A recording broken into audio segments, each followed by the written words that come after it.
Apa tadi yang telah disampaikan oleh saudara kita Ustaz Idrus Ramli tentang bolehnya bid'ah hasanah, kita sepakat kembali kepada dalil kullu bid'atin dhalalah. Semua bid'ah adalah sesat. Sekarang untuk menjadikan kullu itu sebagai suatu yang umum tapi dikhususkan maka butuh dalil.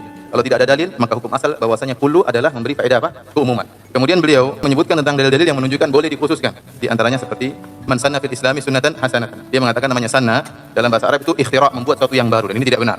Cuma minta bukti bahwa kullu bid'atin itu memang umum lafadznya, tetapi secara maksud diinginkan tertentu saja, yaitu khos. Minta dalil dikasih, man sanna sunnatan hasanatan. Kalau ini misalnya ditolak, berarti kamu bukan berdebat dengan Ustaz Idrus Ramli, kamu berdebat dengan Imam Nawawi. Assalamualaikum warahmatullahi wabarakatuh. Bismillahirrahmanirrahim. Allahumma sholli ala sayyidina Muhammadin wa ala alihi wa sahbihi ajma'in, amma ba'du. Sebetulnya kalau kita menyimak dengan seksama dari perdebatan Ustadz Firanda dan Ustadz Idrus ini, sudah jelas, bisa kita pastikan bahwa pembicaraan ini sudah selesai. Wal hujjatu ala Ustadz Firanda. Simpelnya begini, Ustadz Firanda ini kan mengatakan bahwasanya tidak boleh dalam agama itu membatas-batasi sebuah nas kecuali ada dalilnya. Misalnya kullu bid'atin dhalalatun, ini kan umum, semua bid'ah. Maka tidak boleh dibatas-batasi menjadi tidak semua bid'ah, sehingga ada bid'ah hasanah. Kalau tidak ada dalilnya tidak boleh. Mukhalafahnya kalau ada dalilnya boleh. Dan ini sudah kita paham. Dalil apapun yang umum, kalau memang ada dalil yang mengkhususkan, itu memang menjadi khusus. Ya. Dan yang harus diingat, ini yang paling penting untuk jamaah salafi wahabi termasuk bayi-bayinya. Ketika ada narasi dalil ini dikhususkan oleh dalil yang satunya, itu bukan Rasulullah Shallallahu Alaihi Wasallam yang mengatakan begitu. Ya.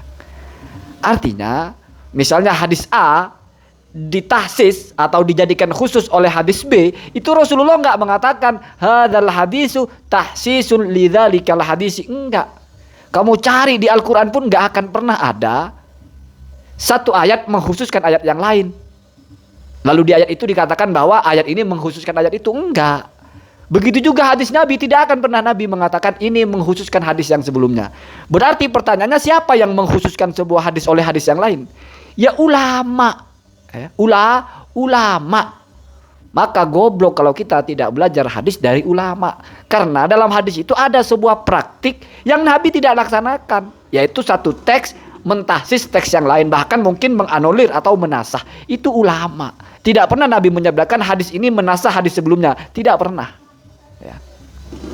Dan tidak ada yang mengingkari bahwa ada hadis mentahsis hadis yang lain. Tahsis ini seperti apa sih? Misalnya saya tidak makan nasi, satu teks. Besoknya saya tidak makan nasi goreng. Oh, berarti yang tidak saya makan itu nasi goreng, bukan nasi yang lain. Teks saya yang kedua ini mentahsiskan atau membatasi teks saya yang pertama. Dan bukan saya yang ngomong bahwa teks saya yang kedua ini membatasi teks saya yang pertama. Bukan. Bukan begitu. Nabi tidak pernah menyabdakan begitu ya.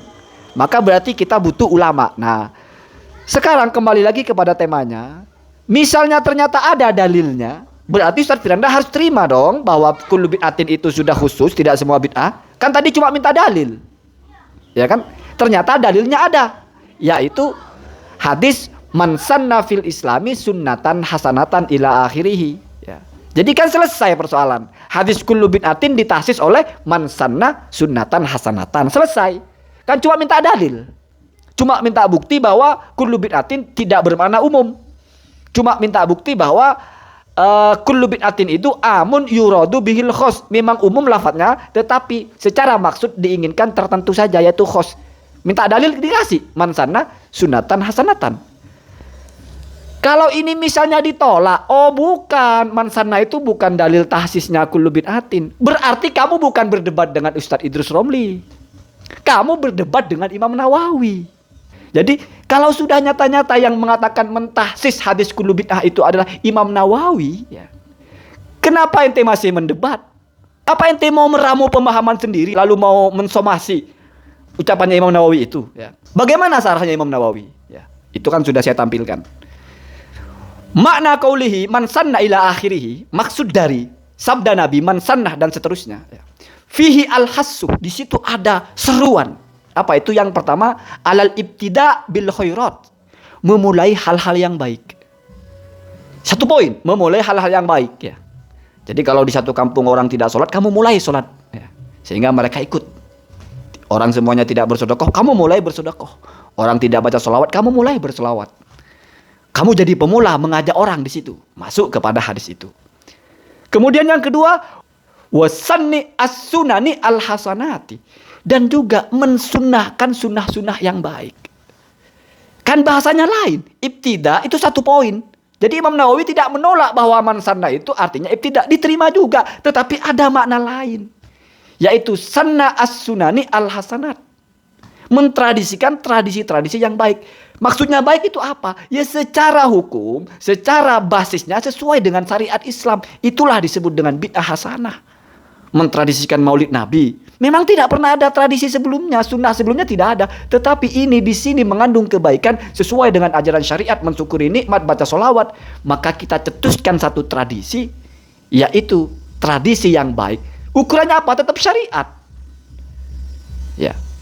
Kenapa di situ yang bagian wasanni as-sunani al-hasanat diartikan mencetuskan hal yang baru? Ya. Karena setelahnya wat-tahdhiru ai fi hadzal hadisi al-hassu wat-tahdhiru. Dalam hadis ini ada seruan dan ada peringatan. Apa itu tahdzir? Yang dimaksud dengan diperingatkan di situ al-ikhtira bil abatil wal mustaqbahati. Dicegah untuk mentradisikan tradisi-tradisi yang buruk. Jadi kan seimbang, kamu jangan mengada-ngadakan sesuatu yang buruk, tapi mulailah mengada-ngadakan sesuatu yang baik. Maka ada bid'ah hasanah. Ini kan satu paket sebetulnya. Kalau kalian itu Wahabi itu tidak arogan. Artinya mau sedikit menerima gitu loh. Bahwa fatal kalau kamu itu mengatakan tidak ada bid'ah hasanah, itu fatal. Ya, karena mau dari pendekatan apapun masuk itu konsep bid'ah hasanah. Sehingga Imam Syafi'i berani mengatakan al bid'atu bid'atani al muhdasu muhdasani. Jadi biar kita tahu siapa yang ditantang oleh Ustadz Firanda ini. Bukan Gus Idrus, tetapi Imam Nawawi. Imam Nawawi pun mengatakan bahwa makna sanna itu ya ada ikhtiro. Jadi diakomodir. Bahasa kan banyak artinya. Lalu kenapa yang ikhtiro ditolak? Cuman diambil yang makna ibtida. Nah Imam Nawawi mengatakan ibtida ada. Ya. Sanna sunanil hasanat ada. Ikhtiro al-abatil ada. Karena ini kalau Gus Idrus misalnya itu waktu punya lengkap ya mungkin bisa lebih detail. Kalau sanna di situ menolak untuk diartikan ikhtiro, diartikan makna mengada-ngada sesuatu yang baru, artinya sunnah di sini adalah sunnah Nabi, sehingga maknanya adalah barang siapa yang menghidupkan sunnah Nabi, kan Salafi Wahabi begitu. Jadi man sanna sunatan fil Islam itu maksud dia itu katanya menghidupkan sunnah Nabi gitu. Maka bagaimana dengan man sanna sunatan sayyiatan? Mau diartikan apa itu? Barang siapa yang menghidupkan sunnah Nabi yang buruk. Ini kan kita waras dalam berbahasa ya. Tidak bisa kita bilang sanna di situ artinya bukan ikhtiro. Artinya mesti itu menghidupkan sunnah yang sudah ada. Nah, karena di situ sunnah itu dua kali, sunnah sunnatan hasanatan, sunnah sunnatan sayyiatan. Sekarang kalau artinya sunnah di situ hanya memulai sesuatu yang sudah ada, bagaimana dengan sunnah sunnatan sayyiatan? Memulai sunnah yang buruk. Memang ada sunnah yang buruk. Jadi kalau sunnah sunnatan sunnah di sini dinisbatkan kepada Nabi, sunnah Rasulullah yang sudah ada, kamu mulai, kamu semarakkan. Lalu bagaimana dengan sunnah sunnatan sayyiatan? Memang Rasulullah itu ada sunnah sayyi'ahnya. Jadi lucu kan?